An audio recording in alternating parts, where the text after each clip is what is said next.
Thank you, and I thank Mr. Smith of Texas and Mr. Conaway of Texas for their good work on this.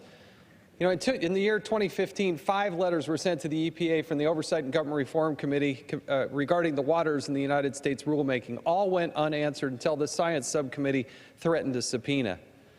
Probably what's the most egregious, most offensive to us is even when we do bipartisan work. In a bipartisan letter, we asked the EPA to provide a response to a request concerning collections of use of fees and fines. And even when we do it in a bipartisan way, those go unresponded to.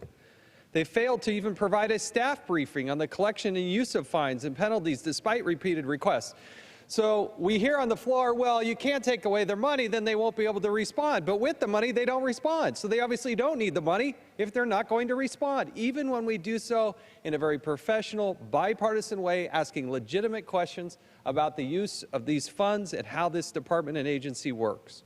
In the year 2013, requests were filed for information regarding actions of a previous administrator, among other document requests. Responses were inadequate, and a subpoena was filed. But the EPA only began searching for the documents 6 months after a subpoena was issued. 6 months after this happened. This is just not tolerable. There need to be consequences for this. They obviously don't need these funds if they're going to be so unresponsive, even when we do so in a bipartisan way. And so I would urge the passage of the Smith Amendment. I think it's a good amendment. It is a responsible way to move forward. I appreciate the good work the Appropriations Committee has done and their support and their work. And again, thank Mr. Smith for his leadership on this issue. And with that, I yield back.